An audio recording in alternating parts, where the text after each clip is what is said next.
Recovery. We've all had to deal with sore muscles, but what if there was a little prevention hack? As an athlete, soreness impairs your ability to perform by reducing range of motion, muscular force, and by limiting mobility. While the causes of delayed onset muscle soreness, or DOMS, that stiff achy feeling you get a day or two after a strenuous workout or a long practice session, isn't fully established in the scientific community, experts and researchers blame micro tears on the muscle fibers, damages to the connective tissue surrounding these fibers, and byproduct waste accumulation around the area, such as lactic acid. However, the microtrauma theory as of date is the most popular and accepted theory explaining DOMS. Micro tears are accompanied by an inflammatory response, bringing pain to the fun. Your body does adapt to this and typically recovers in a few days, but we can still limit its occurrence, its symptoms, and even its duration. Okay, so let's see what actually happens physiologically when we're sore. Muscle soreness increases tissue nitric oxide levels by almost 3-fold, leading some authors to speculate that high NO levels are the culprit for impairing force production in skeletal muscles. But they're wrong. Nitric oxide is a vasodilator, meaning it widens blood vessels, which increases blood flow. The elevation of NO concentrations actually indicate that muscular reparation is taking place. A better blood flow is exactly what we want when dealing with soreness.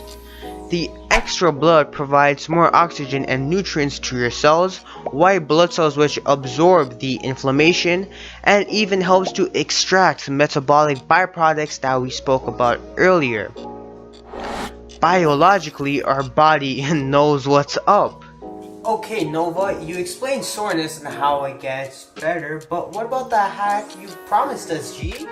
Ha! Glad you asked, Rookie. If there's one thing I want you to remember is that we want to improve blood flow. Besides relying on our internal physiological mechanisms, there are things that we can do to help our circulation. Let's quickly understand how our blood circulates though. First, the heart pumps out oxygenated rich blood, oxygenated via the lungs, towards the arteries. The arteries are thick and small but very elastic, which is perfect for handling the high pressure blood right from the heart. These arteries lose elasticity away from the heart but have more muscle tissue in order to maintain the blood pressure, branching off all around the body.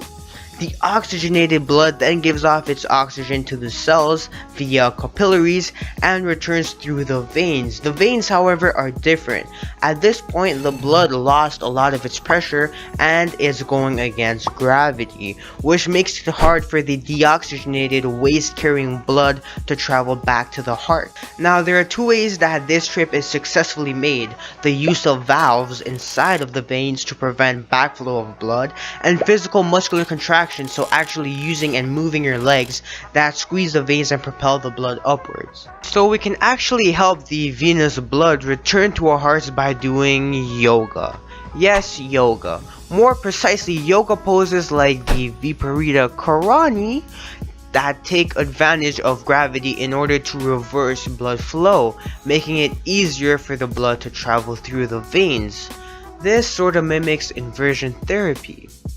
Deep breathing, something everyone should do, also helps blood circulation. Studies indicate that deep breathers have an increased efficiency of venous returns and cardiac output, benefits that are achieved in the 5 to 10 breaths per minute rep range, known as autonomically optimized respiration or optimal respiration. In addition, yoga has been linked to many other recovery benefits, decreasing pain in rheumatoid arthritis, so any disease marked by inflammation and pain in the joints. Again, we see the negative presence of inflammation.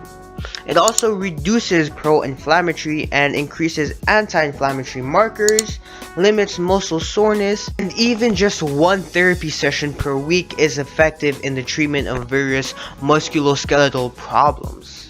My personal favorite is the Viparita Karani, or legs on the wall pose, or anything that just mimics this pose.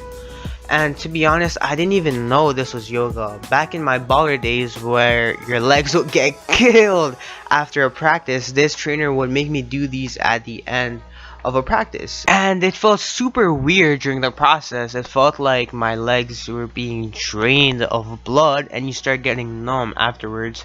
But I felt super blessed when I got up and I never got sore the next day, you feel me? Alright, poker face. People recommend 5 to 10 minutes in that spot, but you'll know the feeling when you're done. So for all you athletes out there, next time you have a crazy practice, I highly recommend this for your lower body. As for other physically involved folks, you could try this on your leg day, or even try giving yoga in general a shot after your workouts, especially if you're just getting back into the groove of working out after a long break.